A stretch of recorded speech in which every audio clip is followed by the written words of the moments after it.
Hello mga katigangers. Mananghali na tayo. Inuuna ko ito yung pagkain ko. Pero unahin ko ito. Kasi ito yung for the first time na makatikim ako ng soup na ganito. Malamig yan.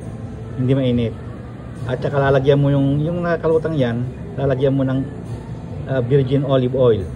Yung nakalutang dyan na parang taba-taba, parang mantika.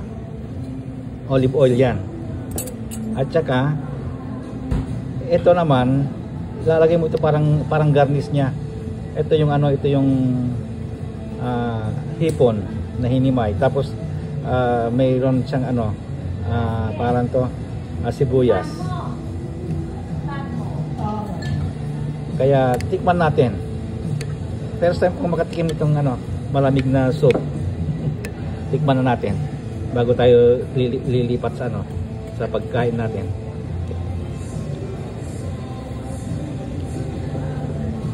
Masarap. Masarap. Hindi ko masabi yung lasa.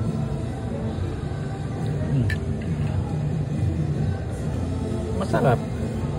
Hipon, parang pinagluto natin ng hipon. Tapos sabi nila, lalagyan mo daw ng lemon. Pero sa akin, hindi ko nalalagyan ng lemon. Kasi may konting may parang konting asim eh.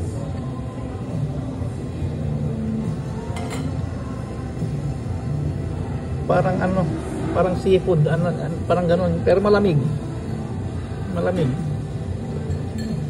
Masarap. Ito naman Spanish kasi, Spanish rice ito daw eh. Nilalagay ko sa caption, anong pangalan niyan? Ito. At saka hipon, ewan ko ng luto, parang pare-pares lang naman. Ito yung gulay namin. 3 klaseng bell pepper.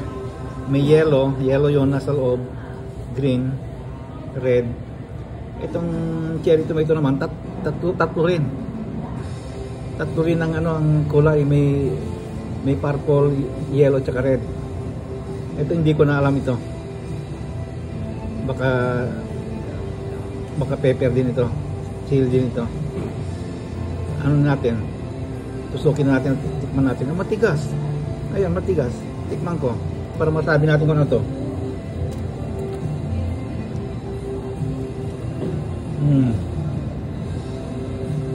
Chili, pero hindi lasang chili. Parang walang lasa. Itong itim naman na yan, ay alam natin yan, olive yan. Tikman natin yung hipon.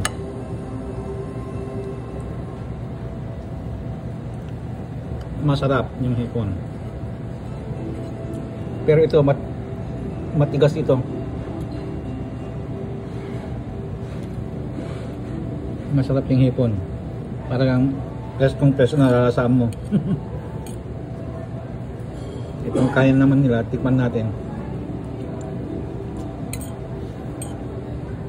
Kasi hiwa-hiwalay. Okay lang. Mas masarap pa rin yung kain natin yung plain. Para sa akin. Okay, yun lang. Inumin natin yung dati. Okay, bye-bye na. Kainan na. Dito tayo babawi sa malamig na soup. Bye-bye.